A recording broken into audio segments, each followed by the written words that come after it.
All right. Welcome to Marketing for Marketers, the series where we interview the brightest minds in marketing to unlock insights behind strategies that help generate pipeline. And today we're joined by Dmitry. Dmitry is the co-founder of OhSnap, which I think is probably the coolest name for an agency. And I feel like I need to say it with a bit of meaning. So co-founder of OhSnap, a brand design and innovation agency for B2B tech companies. And before OhSnap, Dmitry was at HubSpot for 8 years. Good stint at HubSpot. And last position was Global Head of Creative Brand. So we're going to talk a bit about brand today, how brand strategies can power pipeline and help the business grow. Dmitry, I think it'd be great to hear a little introduction from you, a bit more about the agency and a bit more about yourself. Absolutely. That was a fantastic intro. Thank you. The name is something I'm incredibly proud of. Dimitri's cool, but OhSnap is definitely cooler. And my co-founder, Jen, she gives me credit for that one. So I feel like very exceptionally proud to be fully transparent with you. But yeah, like you said, I spent 8 years at HubSpot. I started there as a dev, actually. And that was a career change for me. I started my career as a talent agent, and so had a real wild pivot. But it was cool coming into HubSpot as a dev because my growth path into brand and creative and the way I thought about the systems and the resourcing and all of those different pieces of it was wildly different from that kind of like more traditional agency person who came up through copywriting or creative direction or design. So I'd like to think I do it a little bit differently and I approach it a little differently, and that, you know, helped my growth at HubSpot. That also led into Snap, where, we really focus on brand systems. And one of the big insights that we learned at HubSpot, because Jen was director of design when I was running creative, was that it doesn't matter how good your brand is, how pretty it is, how polished it is. It doesn't matter if the rest of the team can't access it. Your brand can actually be a bottleneck. And we're trying to build the tools and the systems, starting with your brand strategy, into your visual identity, into your like web design system, your Canvas, your capsules, your airs, your CMSs, all of the tools that you use, and not just as a brand or creative team, but as a marketing team, as a company, as a whole, really, to make them as connected as possible so that the marketers can create what they need to create to go to market and learn and test. And I'm sure we'll be talking about that in a little bit. But then so the creatives are actually more available to work on the bigger swings that they're generally being held back from because they're pumping out social posts and paid ads and things like that. That's super nice. I didn't know that from your background, so that's really cool as well. And we're going to have to get you on the revenue career ladder, the other podcast where we talk about the Cool. fact that nothing's linear and people are constantly moving around. But yeah, that's super unique. And I guess as you say, it's in that role you are very much process driven, and it doesn't. People often think that marketing's only a creative lens, but actually, if you can follow processes and build these systems, it just helps everything work better. Well, that's exactly it, where historically a lot of the creative work, and it didn't matter if it was, good creative, bad creative, it was mostly run rate, let's be honest. It's just the kind of like day-to-day keep the lights on work. It had to get done. And it had to get done because there's still a business impact to it, right? You can't shut a lot of this stuff off. Even me as a head of creative or head of brand might want to, because that's what pays your salary. But those are the constant blockers that get in front of those big experiments that you want to run, those web apps that you may have wanted to launch in the past, all of the different kind of giant campaigns, events, sponsorships, whatever it might be, that you're just like, well, I would love to do that, but it costs a lot of money and we don't have the time or space. Well, now we're in a position where we can create that time and space. And before it was about just like making it as easy as possible. Now we've got a lot more powerful automation tools and AI that we could build into it as well. And all of a sudden, with a feature like bulk create from Canva, you can pump out those ads. Those same paid ads I was talking about a second ago. You can pump out 1,000 of them literally in 2 seconds if you have the data put together, right? So like all of a sudden, those 1,000 ads, which would have taken probably, for being honest, in terms of consideration of like meetings and PTO and God forbid, eating lunch, that would have probably taken a couple of weeks worth of work. Yeah. Now you're done in literal minutes. And You have to fill those weeks, and you get to fill them with good stuff instead of just like more repeatable nonsense. Yeah, it's a really cool way of looking at it. And I think like we're already going off subject, but we're talking about that people who don't use AI are going to be the ones that are replaced. You're not replaced by AI, you're replaced by someone who uses AI. And that's a prime example. And it's like, why push back on something that can take out all of this work, which you don't really like doing, and free up your time to go and work on these much cooler projects, which really is probably why you got into the job. Percent. And I think about creative work in I don't know, again, maybe this goes back to my background, but like something I say often, or have said often, is come to the creative team when you want to work slow. And the reason for that is because you need to do the research, you need to do your homework, you need to understand your audience, you need to iterate. There are review rounds, there's feedback rounds, there's, the CEO jumping in at the last minute with, I hate this, and we need to redo the whole thing, right? And that's not effective for marketing, where you're actually just trying to get out to market and let's see if this message resonates. Let's see if people like this. Let's see if they're clicking and buying and doing all the things that we want them to do, right? So, with a lot of these systems, you can, and AI in particular, you can just go to market that day. And then all of a sudden you have this data and you go, you know what? That random thought or idea that I had, I created the landing page for it. I put together a few paid ads to test. I put together a few social posts. I threw together some blog posts, but, and have the headers and graphics and all of the things now. People seem to love it. Like, let's make that a campaign. And now all of a sudden you're not playing the CMO likes this project, the CRO likes that project game. It's no, we have a thing that has resonated and has proven itself to be effective. Let's put our time and effort into this. So all of a sudden the guesswork is gone. You're actually going after the projects that matter and that will impact your revenue, which is ultimately the goal here. So true. So true.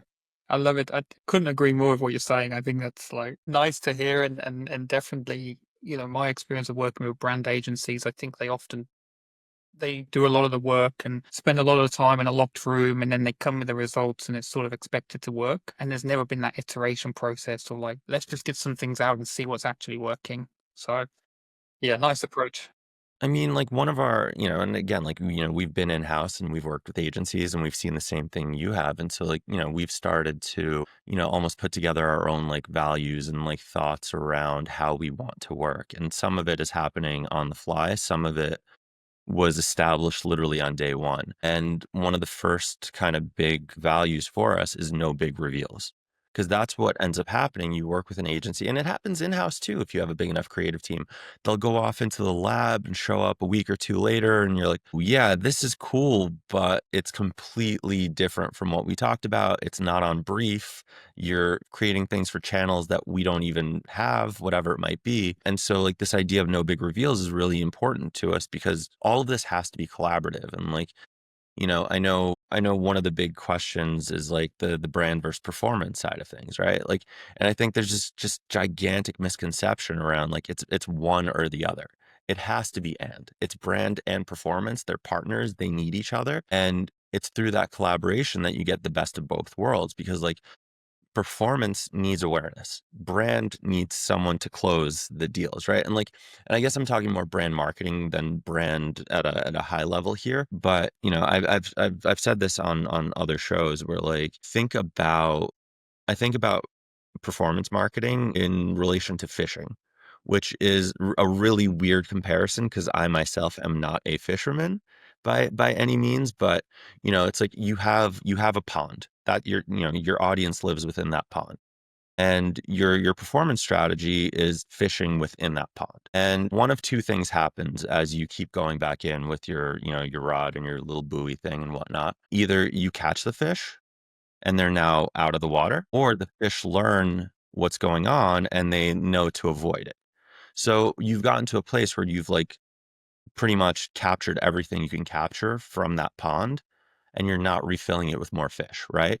And that's where brand comes in to create awareness and to bring more fish into that pond for the performance team to then catch. And again, like performance needs those other fish, Brand needs something to do with the fish that they catch, because if they have too many fish, then who cares if they can't close it, right? Real weird thing to talk about every time. It's a good analogy, though. I like it. I think getting into the first question, brand is often it is considered. Although I said the first question, we've gone through a few already, but Yeah. the first one that was wrote down. Brand is often considered as a nice to have, and I've been in marketing long enough, and I've seen it cut enough times to know that the value isn't always obvious to people. Often it will be the first thing that's turned off. Growing a brand, I think, is always seen as this daunting, long-term task, which we're not going to see any returns on. So, how are you like connecting the efforts on brand building to revenue and really holding those conversations in a boardroom? Yeah. Well, so the brand and performance piece is a big one, right? And right, I'm not gonna talk about fishing again, because I don't think that helps anyone necessarily. But that's where it starts. It's the understanding that the two ways of going to market it's really just one way of going to market.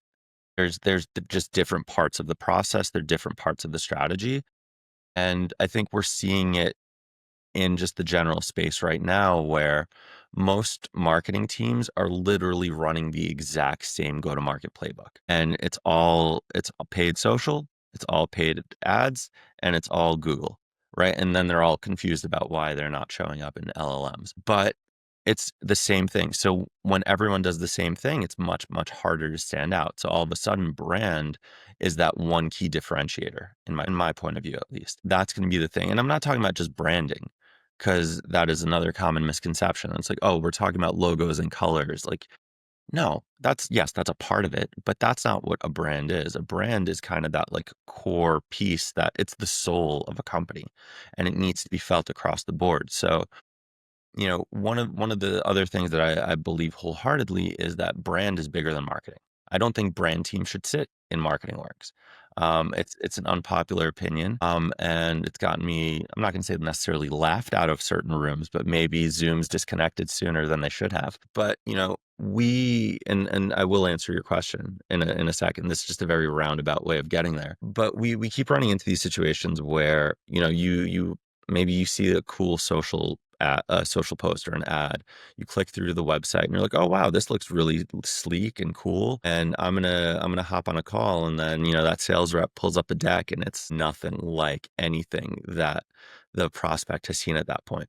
Somehow they've decided to purchase, right? They're into it. They're like, all right, you know what? Sales did their job. Now they go into the product and it looks like something completely different and feels like something completely different. And the message is disconnected. And then something's broken, because something's always broken. This is the engineer in me. It's like the second you put something out, someone will figure out how to break it, regardless of how, baby proofed it is. They talk to your customer success team. That feels even more different than the marketing and the sales and the product up until that point. And so you have all of this whole disjointed customer journey, and what should feel like one solid experience feels like four different ones at that point. And that's, assuming you don't go into other touch points. Like maybe the event team hires their own vendor, and like that's completely different. Like we don't know. We don't need to get into a lot of that stuff. But when I talk to execs, when I talk to CEOs, I always talk about the opportunity cost and the money lost at like creating a disjointed experience. Because when you create a disjointed experience, what you're truly doing is eroding trust. You brought someone in with goodwill and intent. They're curious about a problem you may solve for them.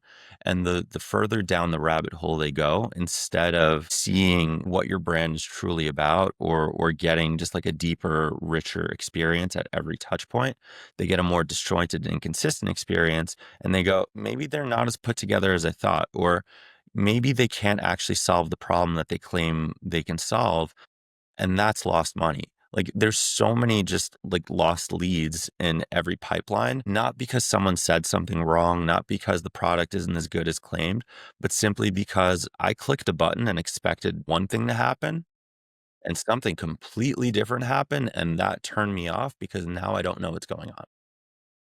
So true. I've seen it at like the campaign level where marketing are running a campaign. You've created some messaging, somebody's come through, they've landed on an SDR's desk, and they've gone with a completely different message. And the prospect's going, hold on, a minute ago we were talking about this, and now we're talking about this. Like, who are you guys? What are you doing? Percent. It happens all the time. And again, that's one of the like I'm really trying not to get into pitch mode or anything like that because I want to be able to have like a neutral and cool conversation with you. But that's where like a brand system comes in because a good brand system is for everyone. It's for every touch point. It helps the marketing team know how to show up. It helps the sales team know what message to carry through. It helps the product understand what pieces belong in there. And I have this other belief like where products are boring, websites are fun. And that's like intentional. That's not meant to offend. It's just like people go into products to be productive, right? Like if all of a sudden you're in a product and like the confetti is going and the colors are changing and there's gradients, you're gonna be like, I don't know what's happening. I can't get any work done. But there's still opportunities to inject the brand personality and the look and feel and some of the messaging across help text and things like that. Like a good brand system will help you identify all of the opportunities across the board to create that consistent experience that will build trust and keep your customers around. Yeah, I think it was something I remember Scott Galloway saying years ago, which always stuck with me. And it was like he gave the example of Canon cameras and was like, okay, you look at an advert for Canon cameras, it's obviously really nice photography, looks amazing. Then you look at the material on how to operate the camera, and it's like black and white, hard to Yeah. read, makes no sense. And it's a prime example of like you set this expectation of this incredible thing, and then once you brought it, there's no effort gone into actually how do you use the thing. Yeah. 100%. Like that's enablement is the most important part of, I think, anything. I'm not even going to limit it to brand. But in the brand context or in the systems context, like we're saying you as a marketing leader, Sam, should allow your non-designers to create content and to design content. Um, there will always be people who assume they can do whatever they want. And, you deal with them in a different kind of way. But for the majority, what happens is they say, I've never designed a thing in my life. I don't know how to use this tool. As easy and intuitive as it claims to be, I don't know what I'm doing.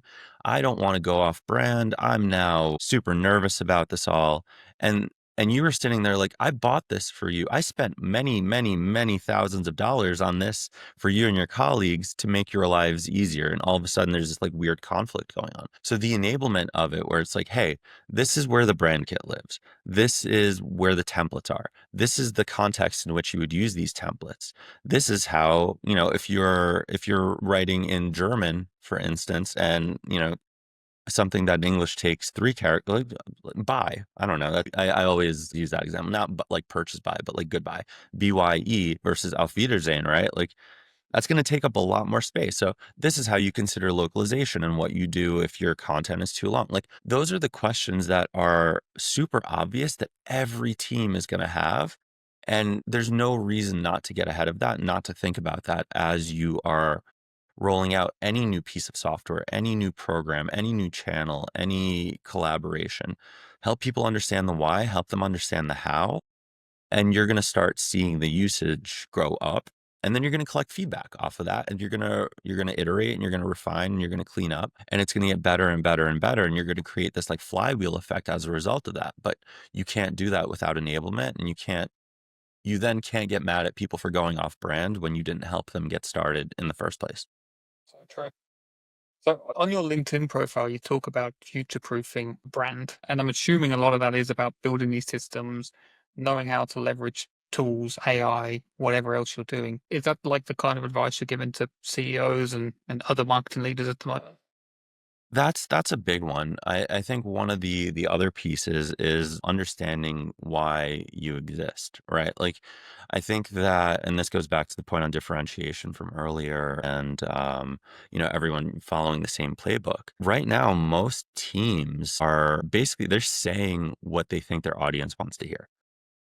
The message may or may not be true to who they are and what they believe, but they're just like, well, we need leads, we need meetings, we need to close deals. So we're gonna write checks that we can't cash, potentially. And the biggest piece of advice that I always give everyone, and this feeds into the brand system, is you need a unique point of view. You need to know why you exist, and that needs to be the through line through your brand strategy and through your visual identity and through your messaging and through all of the different touch points. Because most founders will have started a company for a very specific reason. That's not just, oh, I think there's an opportunity here. You think there's an opportunity there because something made you upset. Something made you angry. Something didn't work the way you expected it to. Someone made a promise that they couldn't keep. And those things ultimately form the idea of your business. Like with OhSnap, that unique point of view is that you need a brand system to scale. That's what it comes down to. And I think that too many companies don't make that POV clear, and they then have a disjointed brand because they come at it from this like high level, we want to make your life easy or whatever. And it's like, yeah, who doesn't? Or it's like, we want to be approachable. Okay, cool. No, I want to be mean and grumpy and a curmudgeon. That's like no one says that or thinks like that. So there's an opportunity in most cases to go many levels deeper to really truly understand what that differentiator is, and then build a brand around that, and then make it easily accessible for everyone at the company to be consistent within that point of view and bring it to life across whatever touch point they own. You think in let's say scale ups like your 10, $30 million company, most of the people I talk to, like they're chasing product market fit. I never hear anyone talking about like a brand market fit or, to your point, chasing like a unique point of view. And it's almost like we kind of get caught up in like, is our product solving a problem, which it should do, but then we don't think about, are we standing out enough, or are we differentiating enough, or is there actually a unique point of view that we hold? I think it goes back to the short term versus long term, where you are actively trying to close deals and make money, right? It's there. It's funny to talk about 10 to $30 million as like survival mode, but you still are in that in a lot of ways, right? You've probably taken a fair amount of VC money. There are expectations. There's a board to appease. There's a lot going on there, but that short term thinking is what hurts the long-term thinking in a lot of ways. And so, I there's this company that I've worked with in the past. I'm not gonna share their name out of respect, but they will immediately know who they are. They were trying to sell to me when I was at HubSpot. And it was great. Like, I love the idea behind this product. I love the problems that it could solve. The product itself wasn't mature enough yet for what I needed for, what would have been 3,000 users at that point. And so when I would talk to them, I'd be like, I need this and I need that and I need this other feature. And their response every time was, okay, yeah, we'll just build that. We'll build that. We'll build that. No problem.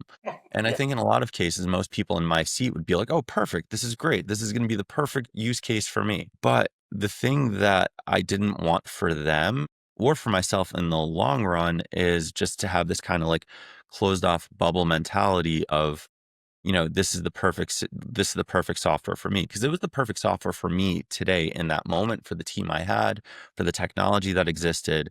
It wasn't going to be open enough to learn from other businesses and other clients that they could potentially bring in. And also, if they're making promises like that to me, they're probably making promises like that to everyone else that they're trying to close at that moment. So who knows when that thing that I want is actually prioritized. So what I said to them was, I will not be buying, because I don't want you to build Dimitri's version of this tool. I want you to build your version of this tool. And they took that to heart, and they stopped doing the whole feature request bit as part of their sales process. And now, like, it's a huge multi-billion dollar like company. And I'm not going to take credit for that by any means, because I just basically said no to buying. But I come back to that example all the time, because I think it's really important to just have that identity and have that perspective and have that kind of just like idea of what you think your specific niche or industry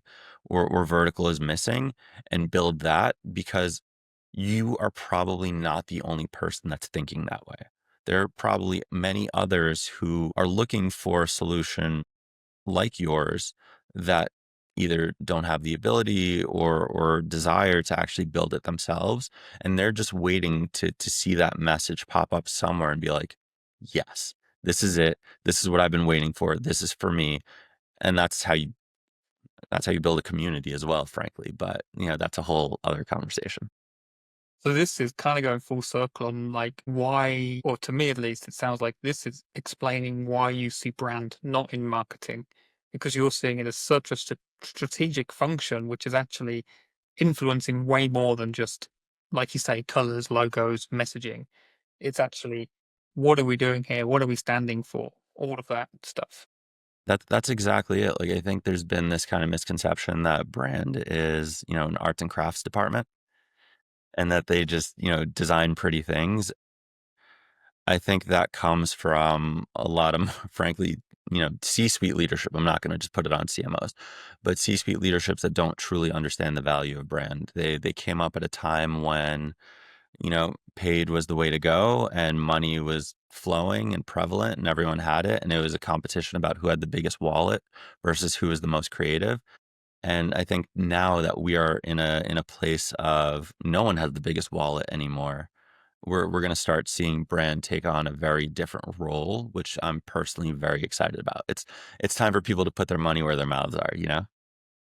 Yeah. I thought this earlier when you said it as well. I think like creativity is a competitive advantage. I don't know why people don't realize. I always give the example. One of my favorite consumer brands is Yeti, the cool boxes. Absolutely. These guys are incredible, and I own too many Yeti products to admit. It's a bit embarrassing, but like, why would I pay that much more for something? It's not a quality thing. It's because I bought into the value of the company, what they're doing, what they're building. I believe that by buying this toolbox, I'm going to have this amazing trip out into the forest, toolbox, sorry. And I think that's something where they really have pushed, for me, they've pushed it on the creativity side. The Yes. brand is almost, or the product is almost a backseat. It's always featured, it's always there, but they're selling the dream better. That's exactly it. Like, funny enough, yesterday I'm scrolling through just like, doing my doom scrolling and I see a headline. And it was like, I think it was Aldi, the supermarket brand. They're like, Aldi's $7, Yeti competitor. I was like, good for Aldi. And I just kept scrolling because I'm in the same boat as you, where it's like, for some strange reason, it makes way more sense for me to spend $30 for a cup than it does to spend $7 on based on the headline. Like literally, like I wasn't even curious enough to read the article or click through, or it was like, yeah, somehow 30 makes more sense than 7 simply because I am bought into the Yeti brand and the vision and what they've set out to achieve. All right, let's go back to B2B. Although I love the B2C brands, I think it is more challenging for B2B, I would say, and I think we've got different levels of pressure. So brand awareness initiatives often get dismissed. Let me start again. Brand awareness initiatives often get dismissed because their ROI is harder to track. So obviously you spoke about your fishing pond already, but how should B2B marketers measure the impact of brand? How can we really, can we show an ROI? Is there a way of proving it? If we had to put it on a spreadsheet, how would we do it?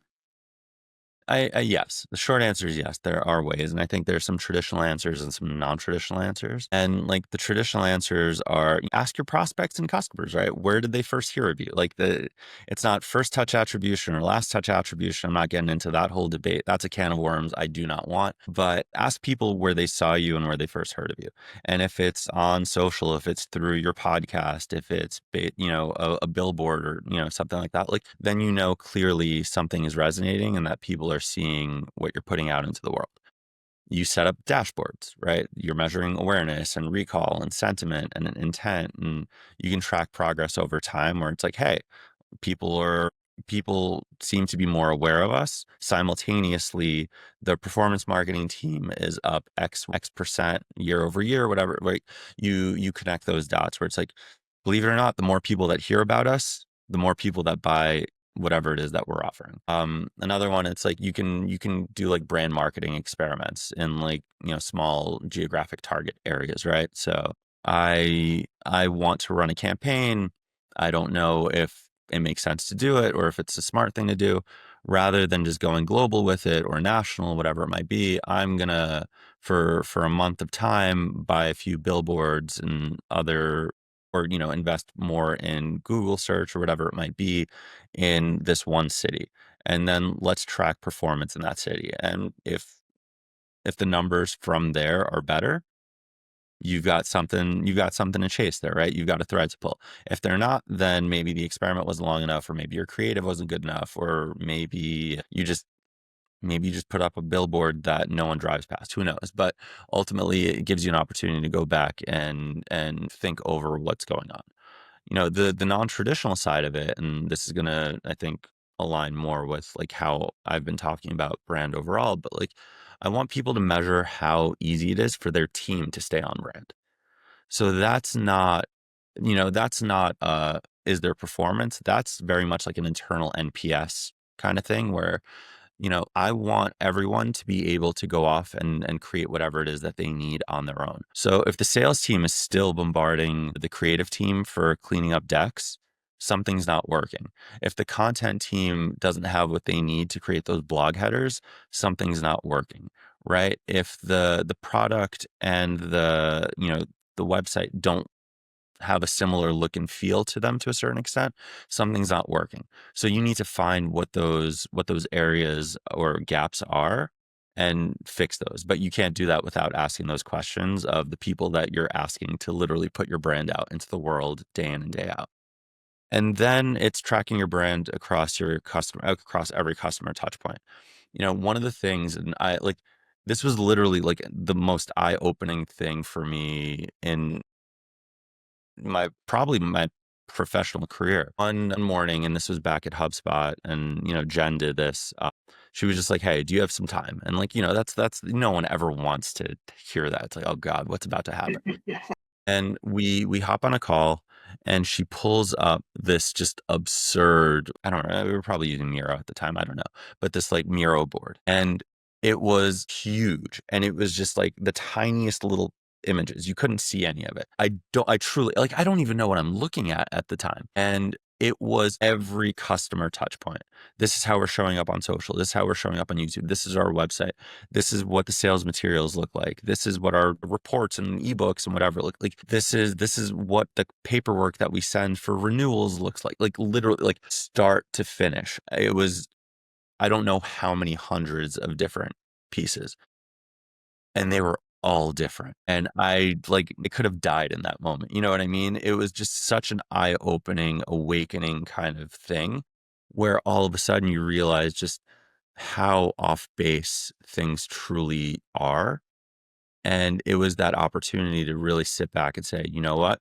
We have to fix this. We have to do it right. And that was honestly one of the key kind of starting points for the HubSpot brand refreshing in the way that it did, and thinking about scale in the way that we needed to, because we had all these teams creating, and we were all about autonomy and giving people room to breathe, which I think is the right thing to do. But this goes back to the point on enablement. We weren't giving them the right resources or tools to do it. So everyone was just kind of creating their own version of the HubSpot brand, and there were 100 plus of them all on this one Miro board.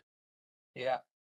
I've seen that as well. And I think it comes, I mean, HubSpot was obviously growing very fast, and it comes through the growth. And like you say, wanting to enable things. But like at my time in Ring Central, we had a period where the UK brand and the US brand were completely different, like completely different. And we had to pull it back in. And as we were launching into Europe, it was like, if we don't get systems in place now, this is just going to get worse and worse and worse. So luckily we stopped and got control of it before it got too bad. But it was one of those things where you could see, we would have had a Frankenstein pretty quickly. It's so easy to do, and especially like the global expansion, like we'll do that because and God bless regional marketers. They just don't get the resources, especially, if a company is North American based or North American headquartered, like forget it. We're gonna go into France and Germany and Japan and Australia, and we're gonna hire one person, and they are gonna do literally everything. They're gonna be the entire company there. So, I've always been a big admirer and supporter of theirs, but like if you want to do it right, again, that's to your point, you need those systems, and you need to help the regions like put their messages out. And then also like going back to the feedback point and the internal NPS point, like different regions are going to do things in different ways. Like Japan is a prime example where the way we market in the States and in Europe completely different. The things that they value, the websites that they want to see, the experiences that they want to have are totally different. And when you or I design those, it fails.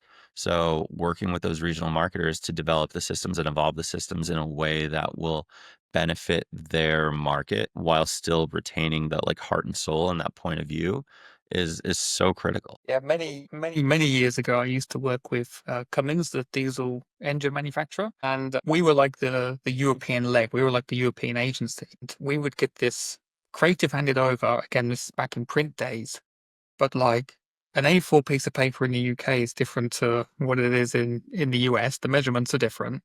They'd give us this paper, and then we'd have to translate it into like 14 different languages, one of which was German.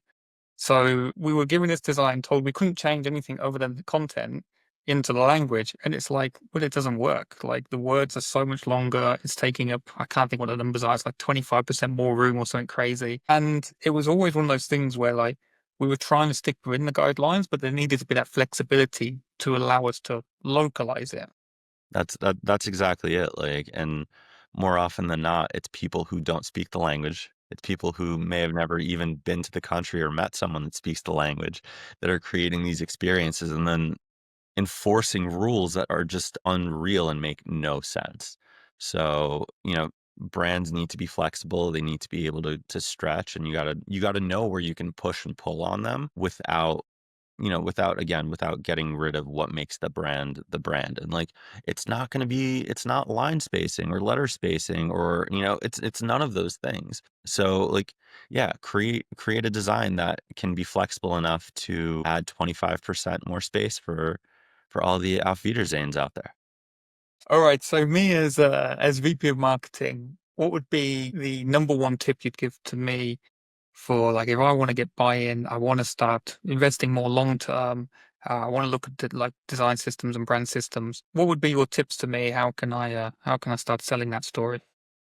I mean, first it starts with understanding your POV because if you don't know why you exist, you can't tell a good story. You can't, and you're not selling it internally, you're definitely not selling it externally. So go back to your POV, understand what makes you unique, build it out, and build the vision around how you go to market with that message. From there, you got to experiment and you got to test. Because I think like what ends up happening, we see with a lot of, and you see this with like rebrand activities where you do this massive rebrand and everyone like you put it out and everyone expects it to be amazing and like oh yeah, all of us we're gonna hit publish on this new website and our phones are just gonna be off the hook. I know that's exactly what's gonna happen, and then they're shocked when their phones are not just blowing up immediately. So like figure out ways to test and use your existing channels to do that to collect the data. So this is where, those workflows that you have or those processes around like paid ads or like that geo testing or whatnot, start building into that and start playing with that to test that POV and test the new messaging because that's when, like the CEO doesn't, I know we're all big on vibe marketing and all the things, right? Like that's like the big thing today. But your CEO doesn't care about vibe marketing. He doesn't want to know that the vibes are immaculate. He wants to know that you're actually gonna sell something. So by nailing down the story and then testing it, you can go back and say, this is how we need to go to market. This is why it works. This is, how it increased revenue in these small pockets of the business. This is why we should put more money behind it. And then it's repetition. I think we as marketers overall, we get tired of saying the same thing over and over again. And that's, I think, human nature, but someone very smart, and I hate that I don't remember who it was. Like literally, like it kills me because I want to give this person so much credit. But someone very smart once told me that by the time you're tired of saying it, that's when they're first hearing it. So you have to keep going and you have to keep repeating it. And that for your existing audience, that just reinforces the message. You create, like Dealfront stands for X. And when they start thinking about X in the future, Dealfront, right? Or OhSnap, Mhm. whatever brand it might be. And for the new audiences, you start creating that association. And by repeating it instead of constantly saying something new, you're creating that association. So again, in their minds, and they hear X, they think of Dealfront. And then when that problem emerges, when problem X shows up at their doorstep, who do you think they're calling? They're calling you, Sam. And that's where the repetition kicks in. So POV, experimentation, repetition. Yeah, and I think that's the thing. Like, what everything you described there shows that it can be data driven. You can experiment with things before you can collect data, you can understand how it's going to resonate, and then actually you can test, as you mentioned earlier, like, are people now coming through and they're seeing us in places and they're understanding what we're selling to ultimately sell the reason why we invested in this in the first place. What I what I feel happens often is people, as you said, by the time they understand it, or by the time you're tired of saying it, is the time they first hear it. I think people change too often, or maybe too quickly. And we're like, "Oh, it's been 18 months. Should we go out with a new message now? And should we try this?" I've been asked in the past, like, "You've been running that brand campaign for 6 months now. Why isn't there a new one out?" And I think because it's only been 6 months. Why do you need a new one? Yeah. Like what did this one just like tank? Like, are we just at zero now where we need to desperately change everything? Yeah. It's just it's the short term thinking. It always comes back to that where it's like we need to go bigger, we need to do more, we need to go better. Well, sometimes you just need to reinforce the message. Mm. Sometimes you need to share that more broadly, or like I think the other part of this is the message and the words you use to share the message aren't the same thing, right? It's like positioning versus messaging. So that unique POV doesn't mean you have to say it in the exact same way. It's just about coming back to the same idea. So like, fine, you know what? You need to freshen up your ads. Come up with some new words that say the same thing. And that is just in and of itself a great creative exercise because you start, again, pushing and pulling and stretching things in a way where you're like, "Oh, you know what? That actually gives me an idea for a podcast now or a newsletter or for a speaker series." Like, I'm sticking to marketing here, but you don't know. And if you're just immediately like, "Oh, it's been 6 months on the dot. Let's shut it down. Let's put Sure. something new out there." Like you're never really gonna see if something works or not in the right kind of way. And like things fail, like that's okay. I think that's the other part of it where like, it's okay to make mistakes as long as you're learning from them because sometimes you stretch too far. And that's you would never know that if you didn't do that in the first place. Like I have 3 kids and my middle child decided she wants to play T-ball, like baseball for Yeah. kids. We're not a baseball family, so it like trips me out a little bit. But I've been going to her practices because I want to be supportive of her and show her that, I'm behind her. And the coach said something really interesting the other day as they were like wrapping up, and it's been stuck in my head. And he goes, "It's okay to make mistakes. That's what we're here to do." And I was like, whoa, like that, that's like a real major insight to drop on a bunch of kindergartners. But I think it's the same thing here where, you're never going to know what works and what doesn't work, what resonates, what differentiates you if you're not willing to experiment and play around and give things a shot and make those mistakes. Yeah. Yeah, I agree. I agree. I think that again, one of the interesting things that just came out, and it like triggered in my head straight away because we talk about long versus short, and in my head, when I talk long versus short, I'm talking like long terms brand and short terms like paid media, like demand capture, all kind of that stuff. But actually, short could also be short-sightedness of your brand campaign. So you might be investing in brand, but you're still doing it in a short term or with a short view on it. It's the expectation. Like we just kind of are, I think, as a society expecting, it's the Amazon Prime effect Yeah. where, it's like Now. yeah, I want it instantaneously. And if I don't get it, then it's not good. It doesn't work. And that's just not how this works. Like a lot of these messages take a long time to break through, especially with so many competitors in the space, right? Like we're we're not the OhSnap is not the only player in town. Dealfront is not the only player in town, right? Like I look around my desk and all the random nonsense products or whatever, right? Like I literally have 2 pairs of headphones on my desk as we speak. and they're from different brands. You know what I mean? Like there's so many different players in the space in any given space. If you're trying to break through, the only way to do that is by staying true to your message and just continuing to put it out there. Like build that POV, share it, share it, share it, and share it.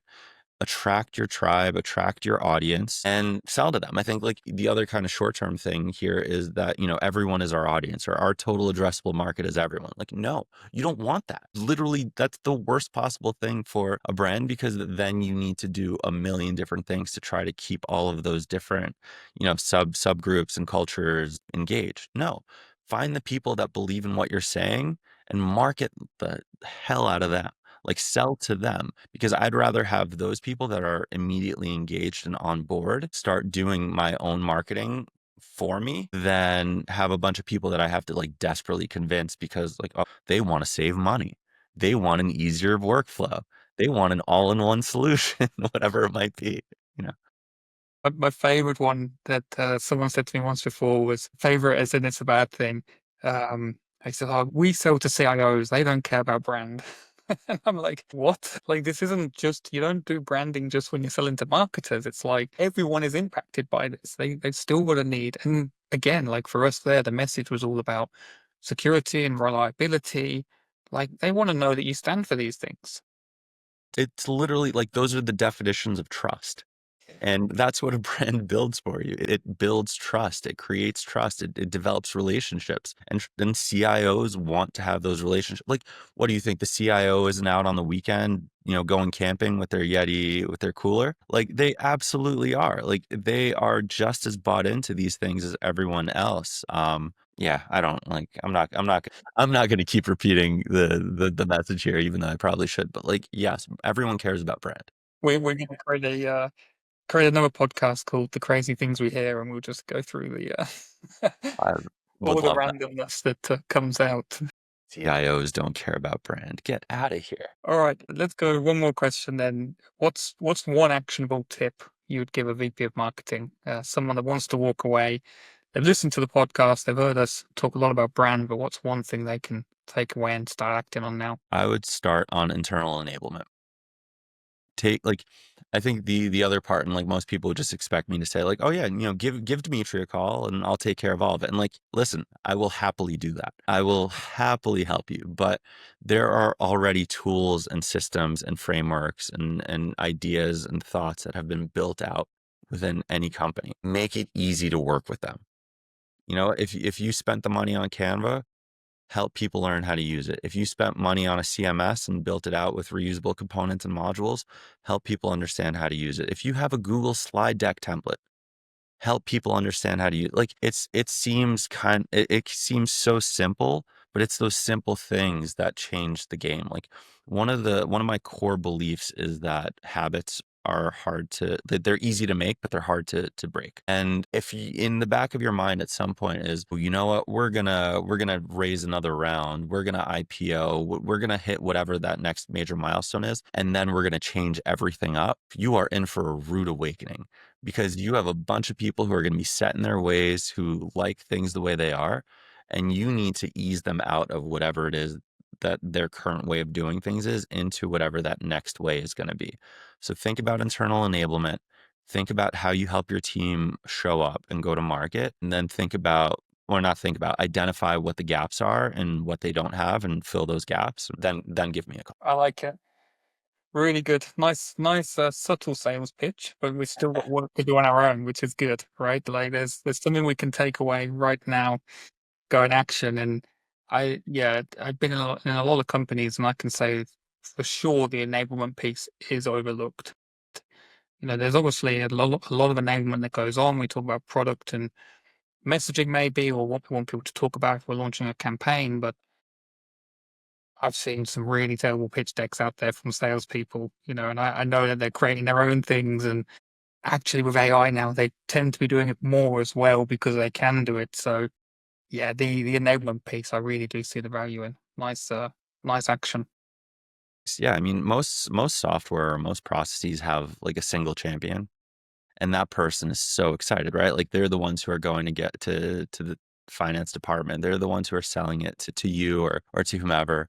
And like that person is so pumped when that new piece of software, that new tool is delivered. And everyone else is like, I don't even know what this thing is or why we need it, let alone how to use it. So like, you can lead a horse to water, but you can't make it drink. Like give them the tools to drink. That's a weird one. I mean, we've been fishing. We've got some horses. Like I don't really know what's going on anymore. Like spending as much time as I did in Boston and with like Boston-based companies, there's so many kind of like marine-based metaphors and whatnot. And every time I'd hear, a rising tide lifts all ships or whatever. Yeah, Every time I'd hear them, like my eyes would roll to no end. And now here I am. Here I am talking about water and fishing and all this nonsense and repetition. There it is. There is your example of repetition. there it is. Yeah, and you weren't using them in Boston. It took you moving away to start using these. There you go. That's exactly it. We've cracked it. Dmitry, it's been really fun. Really appreciate chatting. I've definitely learned a lot. I'm going to go and look at our systems now and see what we can improve and enable people on. Amazing. Where can people find you? Where can they follow along? Sam, thank you for having me. This was a blast. So I'm all over LinkedIn, probably too much if you ask my wife. You could definitely follow me there. I have a podcast called What's Your Process that is currently on hiatus after a 13 episode season 1, which I'm super proud of. It's on YouTube and Spotify and Apple Podcasts. Would love to know what people think and who they think I should interview for season 2. Weekly newsletter called The Brief Creative, which if anyone listens to this will be like, Dmitry's not brief at all. I do try to keep it short. And of course, OhSnap is the agency, and the URL is ohsnap.agency. So check us out. We're all about brand systems, and we're in-house people who understand what it takes to scale and grow, and we're ready to help brands who are ready to do that. Super cool. And you get all the credit for the name. And I get all me by myself completely. No one else helped at all. No, Jen absolutely helped 100%. Good stuff. Thank you, Dmitry. Thank you for your time. Thank you, Sam.